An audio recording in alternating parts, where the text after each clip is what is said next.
Buongiorno a tutti. Allora, questa settimana direi due cose importanti fra le tante. La prima, un no di Napolitano. Noi spesso abbiamo criticato il Capo dello Stato perché non riusciva a dire la parola no.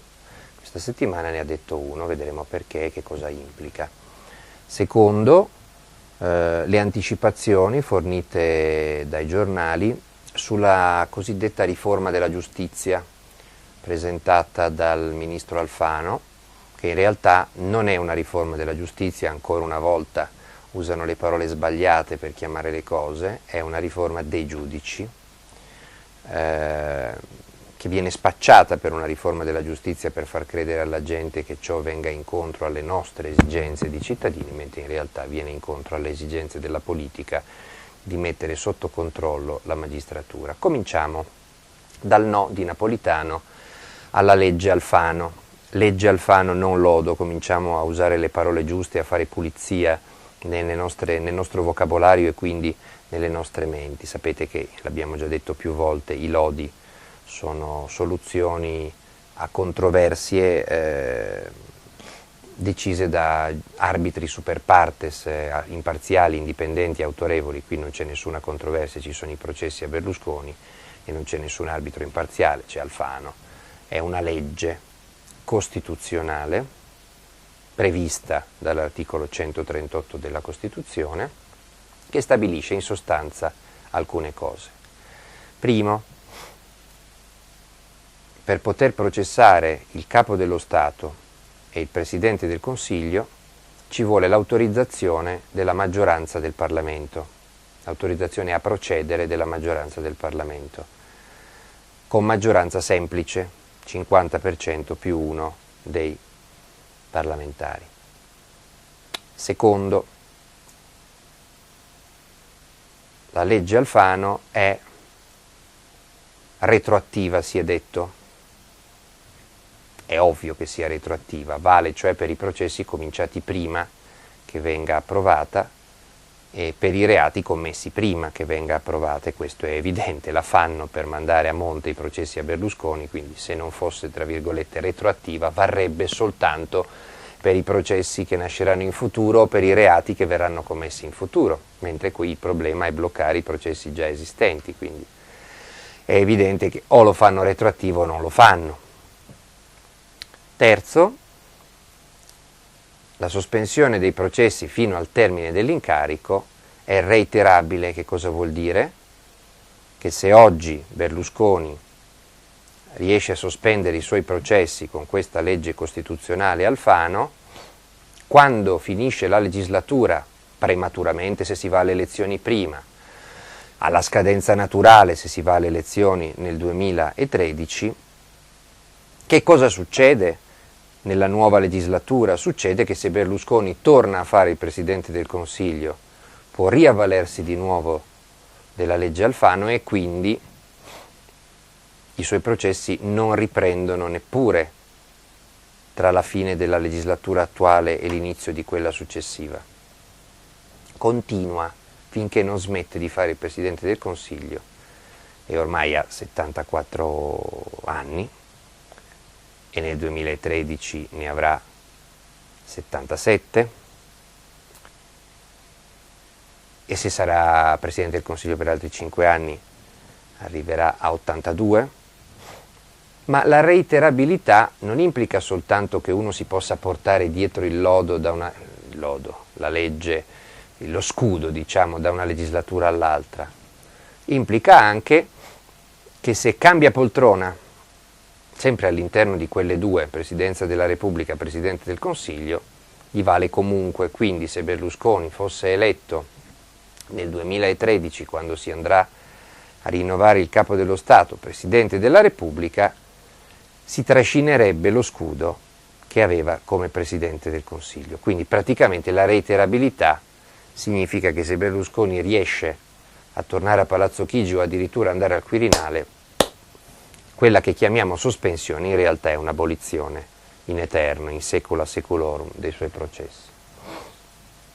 Questo è in sostanza, in parole volgari, la legge costituzionale Alfano. Sapete che non va in vigore tra poco, devono ancora approvarla al Senato la prima volta, poi alla Camera la prima volta, poi far passare 3 mesi, poi di nuovo passare al Senato, poi di nuovo passare alla Camera. Se non viene mai emendata, a quel punto si va al referendum popolare, perché è evidente che se riescono ad approvarla con maggioranza del 50+1, e già questo non è sicuro, viste le posizioni critiche dei finiani, quindi è sicuro che non arriveranno alla maggioranza dei 2/3, il referendum è praticamente automatico, basta chiederlo, e quindi i cittadini si pronunceranno sulla domanda: volete che la legge sia uguale per tutti o invece che ci sia una persona, il capo del governo, il capo dello Stato, va bene, l'abbiamo anche detto, ma il capo del governo, qui il problema,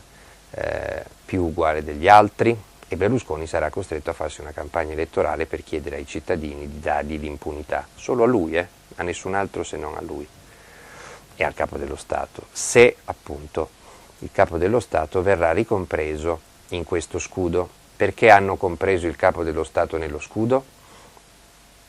Perché non vogliono fare uno scudo dove ci sia proprio il nome del beneficiario, che se lo fanno solo per il Presidente del Consiglio, anche quelli che oggi fanno finta di non vedere capiranno che non è una protezione della funzione dei 2 presidenti, ma è una protezione della persona, non della funzione, della persona di Berlusconi.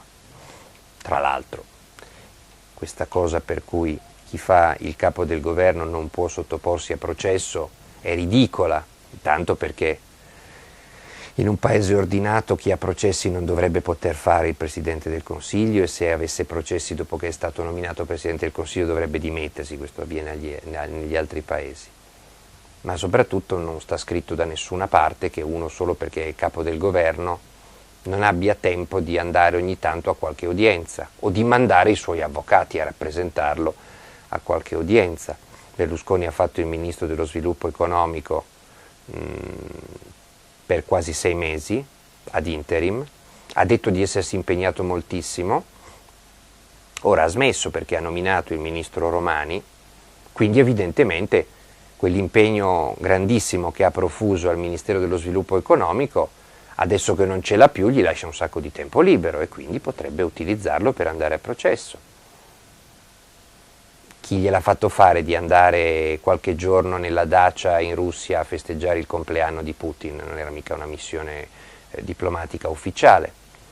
Ci è andato per trovare un suo amico, benissimo, è la dimostrazione che di tempo libero ne ha a iosa.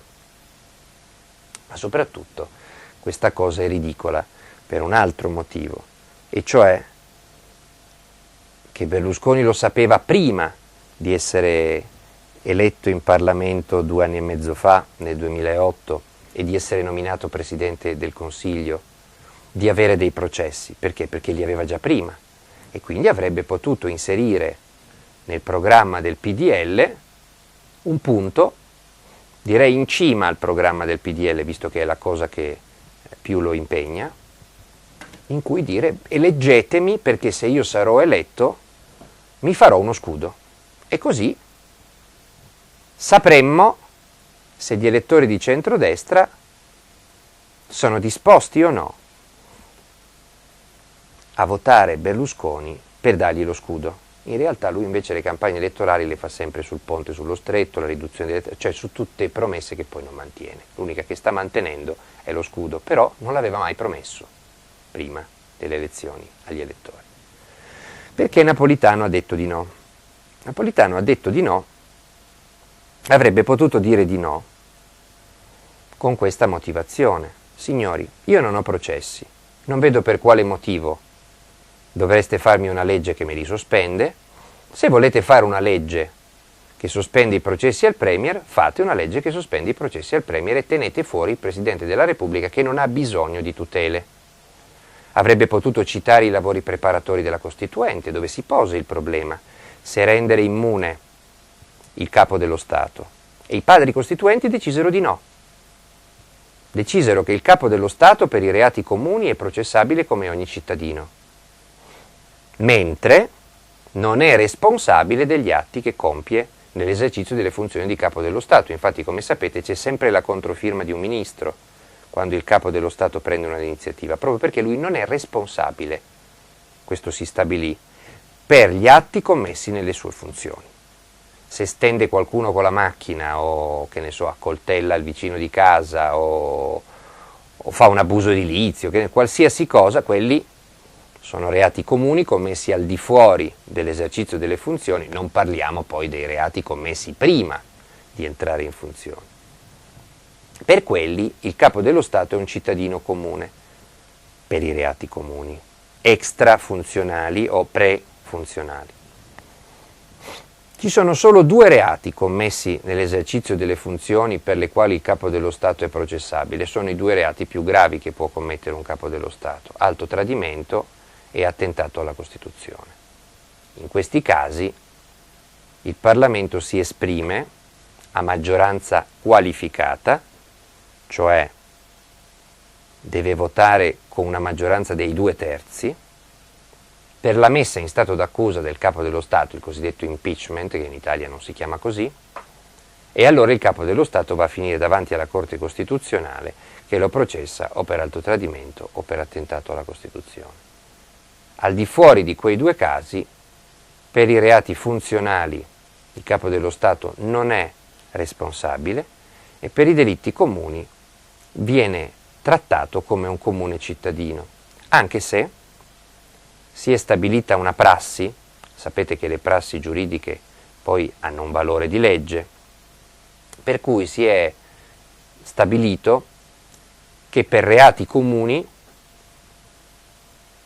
si aspetti la fine del mandato, un po' quello che succede in Francia, anche lì per il capo dello Stato. È successo, per esempio, che quando la Procura di Roma aprì l'indagine sui fondi neri del SISDE e alcuni dirigenti del SISDE dissero che passavano i fondi riservati, quelli che si usa per le spese che non si possono documentare, pagare informatori, confidenti, pentiti, spie straniere, fondi riservati sono nella disponibilità del Ministro dell'Interno e che quindi alcuni ministri facevano uso di questi fondi riservati non istituzionale. Furono indagati diversi ex ministri dell'Interno, tra i quali Scalfaro. Si aspettò che Scalfaro finisse il suo mandato presidenziale, poi si mandò avanti l'indagine e si scoprì che non era vero niente, che Scalfaro era una persona per bene e quindi l'inchiesta per abuso d'ufficio fu archiviata. Ma non fu fatta durante la presidenza della Repubblica Scalfaro. Quindi, ricapitolando, il capo dello Stato per i reati comuni viene processato per prassi, viene processato dopo che scade il suo mandato, per i reati funzionali legati alla carica non è responsabile, salvo per attentato alla Costituzione e alto tradimento, nel qual caso ci vuole la maggioranza qualificata dei 2/3 in Parlamento per metterlo in stato d'accusa e trascinarlo davanti alla Corte Costituzionale. Adesso non viene abolita questa norma prevista dalla Costituzione. Perché? Perché viene lasciata, è una norma è un articolo della Costituzione questo che riguarda i possibili reati del capo dello Stato. A fianco di quella norma costituzionale nasce la legge costituzionale Alfano, nell'intenzione del governo, della maggioranza, che dice che per i reati comuni il capo dello Stato non è processabile salvo autorizzazione a procedere della maggioranza semplice del Parlamento, 50% più 1. Quindi paradossalmente gli danno una tutela inferiore a quella che ormai ha il capo dello Stato. Anzi, mentre per i reati funzionali il capo dello Stato, per essere messo in stato d'accusa per alto tradimento o per attentato alla Costituzione, c'è bisogno dei 2/3 del Parlamento, quindi è molto tutelato il capo dello Stato. Per i reati comuni no? È facilissimo metterlo sotto, non so, l'abuso edilizio, è facilissimo metterlo in stato d'accusa perché? Perché basta il 51%, il 50% più 1 del Parlamento, che è ridicolo. È ridicolo perché? Beh, perché intanto non c'è niente di paragonabile all'alto tradimento o all'attentato alla Costituzione.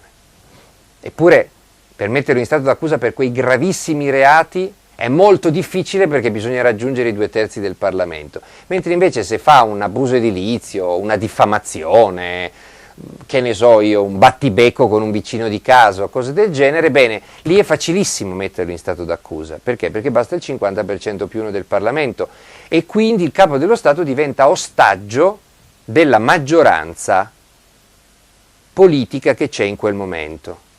Quindi la maggioranza politica che c'è in quel momento, quindi il governo che c'è in quel momento, può tenere sotto scopa il Capo dello Stato.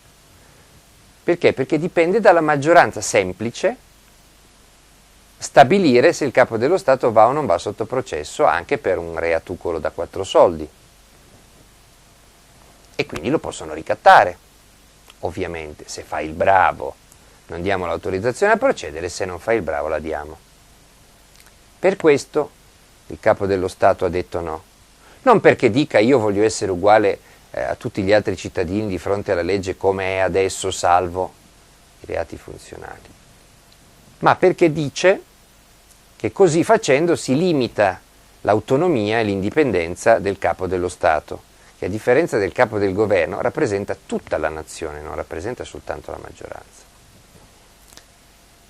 Naturalmente quelli che hanno fatto la legge Alfano si sono precipitati a dire adesso correggiamo, non ci eravamo accorti, pensate in che mani siamo, non avevano nemmeno colto, o fingono di non avere colto, un fatto così devastante.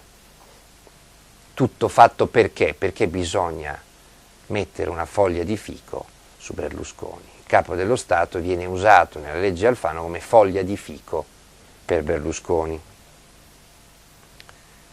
E adesso che cosa faranno?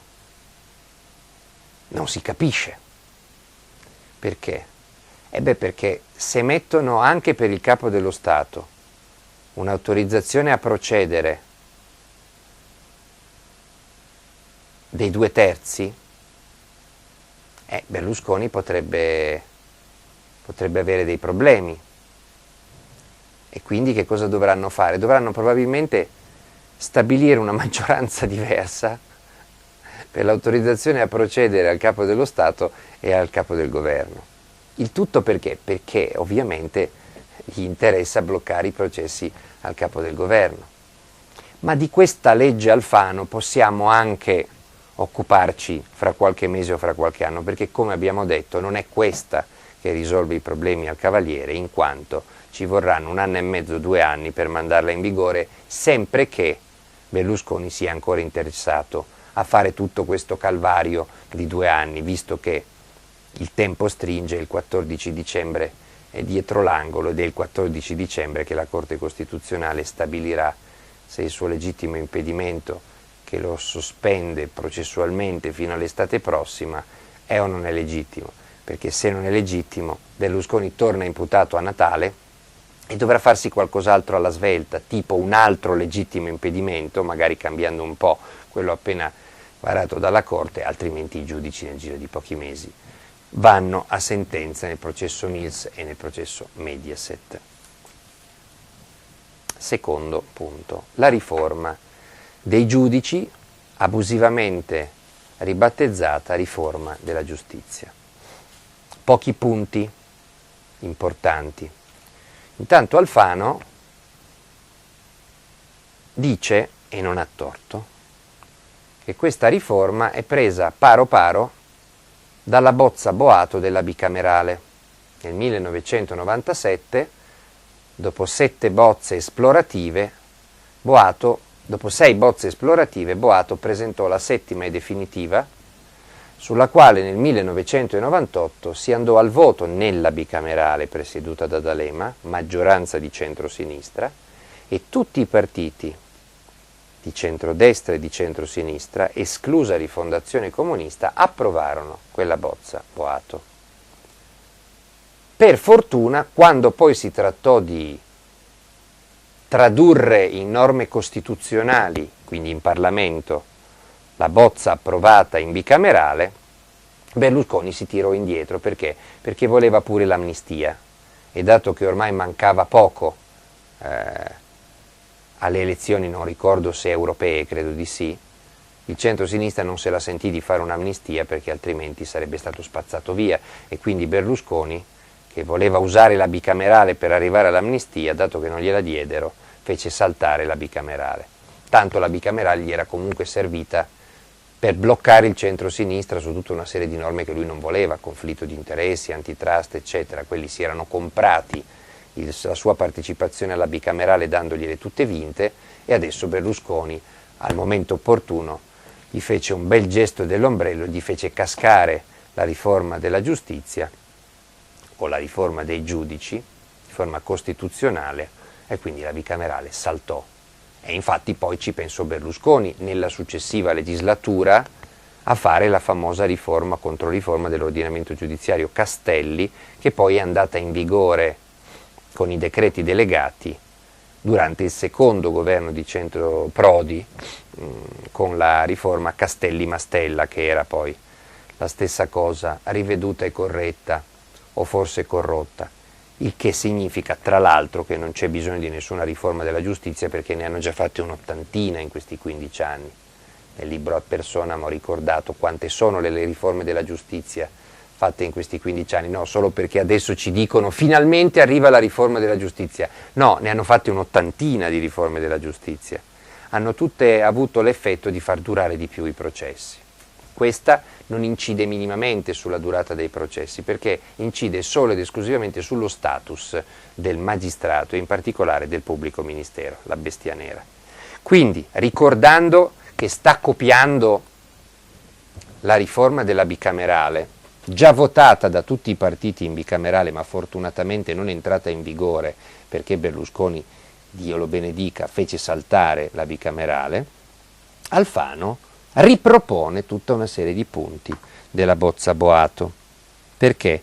Perché qui si tratta addirittura di riscrivere il titolo quarto della Costituzione, un blocco enorme di leggi, sono decine di articoli, quello che oggi si intitola la magistratura e che in futuro il ministro chiamerà la giustizia, perché la parola magistratura non gli piace.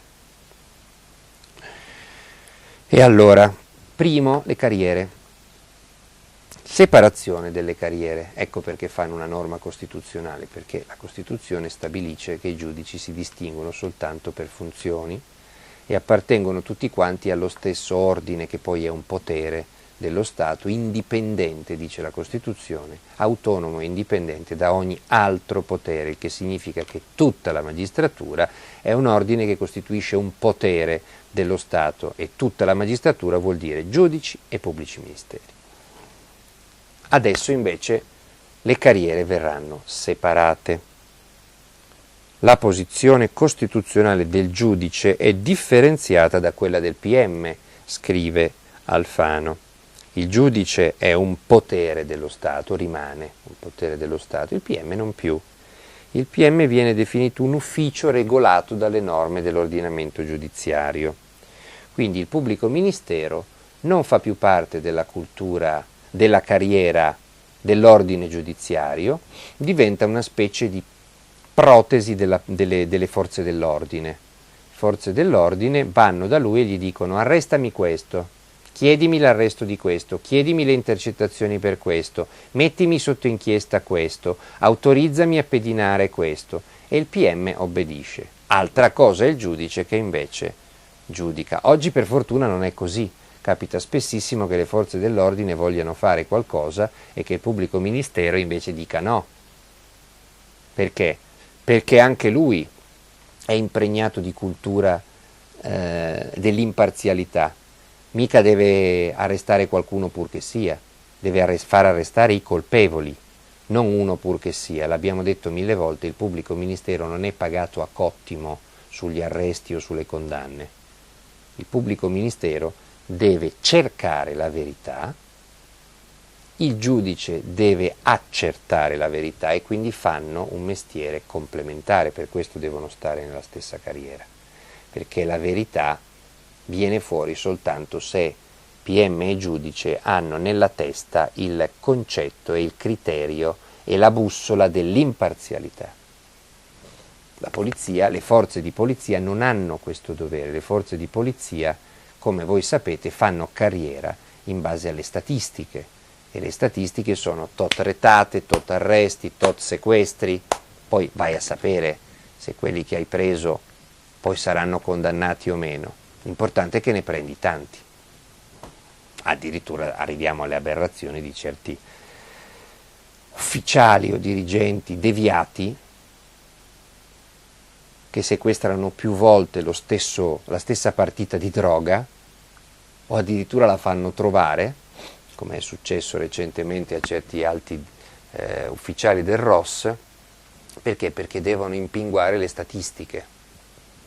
Il giudice e il PM non c'entrano con questo modo di operare. Adesso il pubblico ministero è sganciato dalla cultura dell'imparzialità e della verità, che diventerà solo del giudice, sarà una longa manus delle forze dell'ordine. Quelle chiedono e lui concede, come un jukebox delle forze di polizia, e questo a tutto danno delle garanzie dei cittadini, naturalmente, perché bisognerà aspettare il giudice, che arriva molto dopo, per rimediare agli errori che faranno insieme le forze di polizia e il PM, mentre oggi è il PM il primo baluardo dei cittadini contro eventuali abusi delle forze dell'ordine. L'ufficio del PM, e questo è il primo limite che viene messo ai poteri del pubblico ministero, resta titolare dell'azione penale, cioè spetta a lui aprire le indagini e chiedere il rinvio a giudizio, ci mancherebbe altro, ma dovrà esercitarla l'azione penale secondo le priorità indicate dalla legge. Ecco che cosa fanno? Nella Costituzione scrivono che il PM deve rispettare le priorità indicate dalla legge, poi si fa una legge ordinaria, 50% più 1, in cui si dice che il PM deve dare priorità a certi reati rispetto ad altri, e indovinate un po' a quali reati dovrà dare priorità il PM. Oggi non deve dare priorità a niente, al massimo, se ha troppo da fare, dà priorità ai reati più gravi o a quelli commessi più di recente, visto che quelli più antichi rischiano di finire in prescrizione, se deve scegliere proprio. Ma non c'è nessuna norma per cui tra una bancarotta e uno scippo è ovvio che dà priorità alla bancarotta. Perché? Perché la bancarotta ha rubato a migliaia di cittadini milioni di euro, mentre lo scippo, per quanto grave sia uno scippo, quanto può avere portato via alla vittima. In futuro vedrete che avremo una legge che imporrà ai magistrati di dare priorità a scippi, furtarelli, a reati di strada, e di trascurare bancarotte, falsi in bilancio, corruzioni, concussioni, truffe, cioè i reati che portano via i soldi dalle casse dello Stato o dal mondo della finanza ai danni dei cittadini e dei risparmiatori. Figuratevi, questa maggioranza che stabilisce i reati prioritari, ma questi sono capaci di togliere pure la mafia, la camorra e l''ndrangheta dai reati prioritari, viste le rappresentanze di mafia, camorra e 'ndrangheta nel governo e nella maggioranza. Secondo limite al pubblico ministero. Anche la disponibilità della polizia giudiziaria sarà rimessa alle modalità stabilite dalla legge. Nella Costituzione scriveranno questo e poi faranno una legge a maggioranza semplice, 50% più 1, in cui si spiega che il pubblico ministero non è più il dominus della polizia giudiziaria. Oggi la polizia giudiziaria fa quello che le dice il pubblico ministero. Il pubblico ministero dice vai lì e loro vanno lì, indaga su quello e loro sono obbligati a indagare su quello. Invece in futuro la polizia giudiziaria sarà lasciata al controllo gerarchico, che di chi è? È del governo. La Guardia di Finanza risponde al ministro Tremonti, la polizia risponde al ministro Maroni, interno, i carabinieri rispondono al ministro della difesa, la Russa, e dipenderanno dal governo e basta.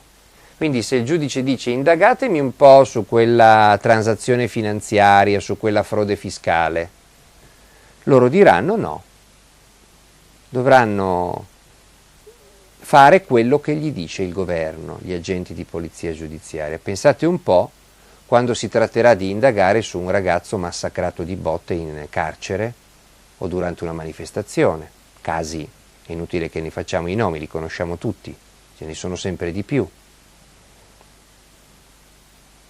Quando la polizia giudiziaria dovrà indagare su se stessa, se non ci sarà un ordine preciso del magistrato, col cavolo che io vado a indagare sul mio collega o sul mio superiore. Se ho un ordine del magistrato, lo faccio e sono protetto da quell'ordine. Perché? Perché me l'ha chiesto lui. Ma se non ho l'ordine del magistrato ed è una mia iniziativa indagare su un mio superiore, io non lo faccio. Perché? Perché mi stroccano la carriera, mi mandano a indagare sulle pecore in Sardegna o in Aspromonte. Avete capito la logica del separare le carriere e poi dello spolpare i poteri autonomi che garantiscono autonomia al magistrato pubblico ministero e quindi diritti ed equità ai cittadini. I CSM, beh è ovvio, separando PM dai giudici come carriera, separano anche i CSM. Uno varrà per i PM, uno varrà per i giudici, così intanto spaccano un organismo unico, lo frazionano in due organismi che conteranno molto di meno naturalmente, perché rappresenteranno meno gente e che, attenzione, non saranno più composti, come dice l'attuale Costituzione, per i 2/3 da magistrati e per 1/3 da eletti dal Parlamento, ma se ci va bene saranno eletti 50-50, metà dal Parlamento e metà dai magistrati. Se ci va male, e secondo me ci andrà male, è una legge di Murphy con questa classe politica, se può andare peggio ci andrà, per 1/3 il CSM sarà formato da magistrati e per 2/3 da politici e lo chiamano organo di autogoverno della magistratura. Un organo di autogoverno che in realtà ha la maggioranza di politici. Immaginate che cosa diventa il CSM, non un organo di garanzia e autogoverno della magistratura, ma un plotone di esecuzione per punire i magistrati. Chi? Quelli incapaci, quelli fannulloni, quelli pigri, quelli corrotti, quelli collusi? No, quelli verranno promossi, verranno puniti quelli bravi, quelli efficienti. In questi anni il CSM ha tradito il suo compito di difendere i magistrati onesti. Vedi Forleo, vedi De Magistris, vedi i magistrati Nuzzi, Verasani e Apicella di Salerno che avevano osato mettere il naso in certi santuari. E ha tradito nonostante una maggioranza che ancora è dei magistrati. Figuratevi quando avranno la maggioranza i politici che cosa non riusciranno a fare. Probabilmente riusciranno anche a espugnare le procure di Milano e Palermo, che per il momento non sono ancora riusciti, nonostante i tentativi, a smantellare. Il CSM naturalmente non potrà più esprimere pareri sulle leggi vergogna che attengono alla magistratura, lo potrà fare soltanto quando glielo chiede il ministro, e dato che il ministro sa che un CSM degno di questo nome non può che fare pareri negativi su leggi orrende, non chiederà i pareri al CSM e così non ci sarà nemmeno questo barlume di controllo sulle normative in materia di giustizia. E poi tenetevi forte perché c'è un ingrassamento smodato da parte del Ministro della Giustizia. Alfano si dà un po' di poteri in più, parecchi poteri in più, e naturalmente li dà al Ministro, quindi i ministri della giustizia avranno enormi poteri di interferenza sull'autonomia e indipendenza della magistratura. Il ministro della giustizia, riferirà annualmente alle Camere sullo stato della giustizia, sull'esercizio dell'azione penale e sull'uso dei mezzi di indagine. Pensate, il Ministro della Giustizia, cioè un politico di un partito della maggioranza, va ogni anno alle Camere e fa una relazione su come va la giustizia, su come viene esercitata l'azione penale, cioè su chi i PM hanno chiesto di processare e chi no, e sull'uso dei mezzi di indagine, cioè andrà a ficcare il naso se il magistrato ha usato le intercettazioni, ha usato i pedinamenti, ha usato le microspie, ha usato questo, ha usato quest'altro mezzo di indagine. Se non gli piace un'indagine, se non gli piace che si indaghi su qualcuno, il ministro riferisce al Parlamento e il Parlamento alla fine cosa fa? Vota la relazione del ministro, si mette ai voti in Parlamento l'esercizio dell'azione penale da parte delle procure della Repubblica, cioè il Parlamento ogni anno deve approvare o disapprovare le indagini della magistratura. Pensate che aborto, che abominio, che mostruosità. Dove va a finire la divisione dei poteri? Il Parlamento vota sull'attività della magistratura. Oggi non lo potrebbe fare. Perché? Perché le procure potrebbero sollevare un conflitto di attribuzioni tra poteri dello Stato, visto che le procure non devono rispondere ad altri se non alla legge, figurarsi al Parlamento o alla maggioranza o al governo. In futuro le procure non saranno più un potere dello Stato, quindi non potranno più sollevare conflitto davanti alla Corte Costituzionale contro questi abominii. Figuratevi il magistrato come si sentirà intimidito dalla prospettiva che una sua indagine venga pubblicamente denunciata e bocciata dalla maggioranza parlamentare, avendo oltretutto dietro le spalle non il CSM che lo tutela, ma un plotone di esecuzione che lo può fucilare alle spalle, formato da una maggioranza di politici. Quindi magistrati che facciano indagini scomode sul potere non se ne troveranno più, salvo kamikaze, salvo aspiranti suicidi. Il Ministro della Giustizia diventa poi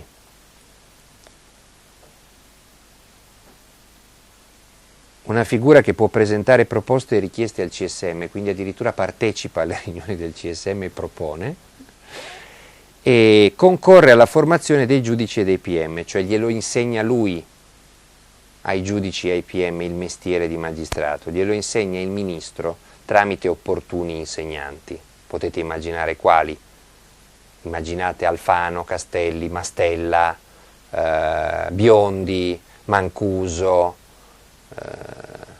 i vari ministri che abbiamo avuto in questi anni, uno più indecente dell'altro. Pensate quando potranno concorrere a formare i nuovi magistrati, che formazione tireranno fuori, no? Ultimi due punti. Ritorna la legge incostituzionale Pecorella, quella che aboliva l'appello del pubblico ministero. Sapete che nel 2005 Berlusconi, temendo di perdere il suo processo d'appello, fece abolire l'appello dal suo avvocato, che è l'avvocato Pecorella, che era anche il presidente della Corte della Commissione Giustizia. Si stabilì che se tu vieni assolto o prescritto in primo grado e il PM fa appello, non lo può più fare. Per cui tu, prima volta ti è andata bene, vai a casa per sempre, tranquillo e beato. Se invece vieni condannato in primo grado, allora tu puoi fare appello e se perdi il processo e ti condannano anche in appello, puoi fare ricorso in Cassazione. Il PM invece non può fare appello contro le assoluzioni e le prescrizioni. E poi parlano di parità delle armi fra difesa e accusa nel processo penale. È incostituzionale questa porcata, la Corte l'ha bocciata, ha riconsentito anche ai PM e non solo agli imputati di fare appello e adesso la mettono nella Costituzione, una norma già dichiarata incostituzionale dalla Corte. Infine si prevede anche la partecipazione del popolo all'amministrazione della giustizia, come? Con la nomina elettiva di magistrati onorari per le funzioni di PM. Ma che bello, avremo un po' di PM eletti dal popolo. Pensate che meraviglia, si faranno le campagne elettorali per l'elezione del PM.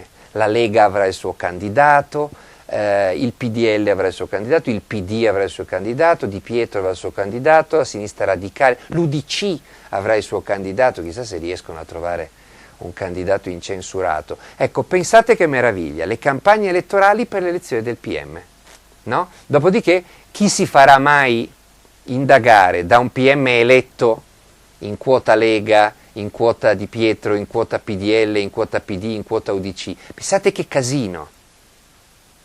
Pensate un extracomunitario processato che si trova sul banco dell'accusa, un PM eletto a Bergamo in una lista di PM leghisti. Pensate come deve sentirsi sicuro.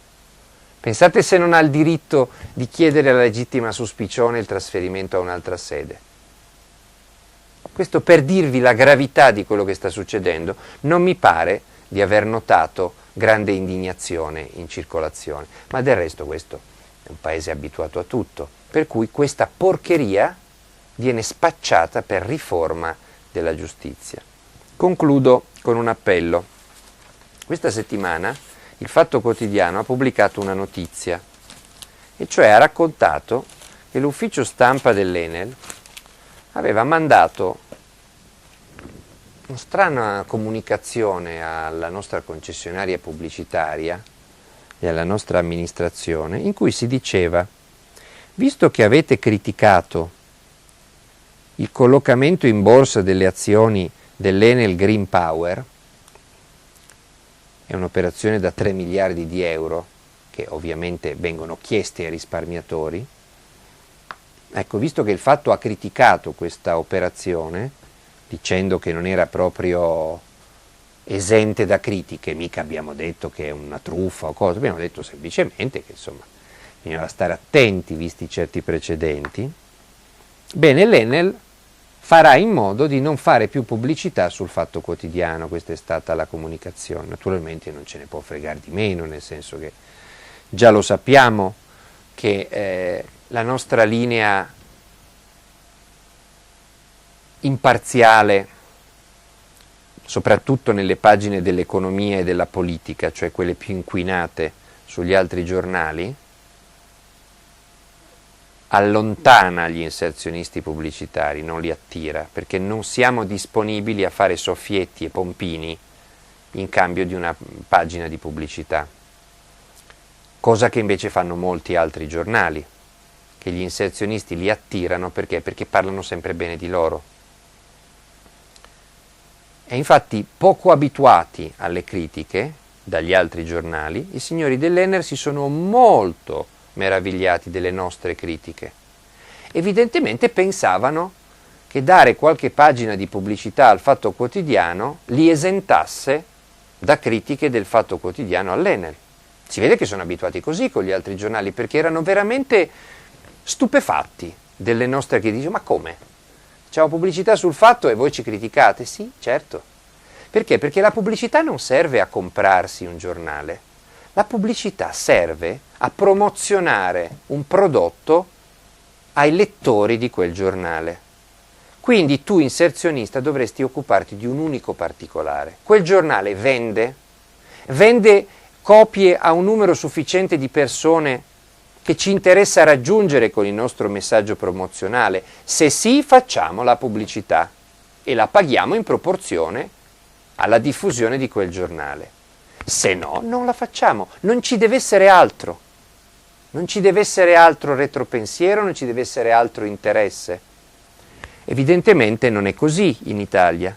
E infatti ci hanno detto che avrebbero fatto in modo di non farci più pubblicità. Noi che cosa abbiamo risposto? Fate come vi pare.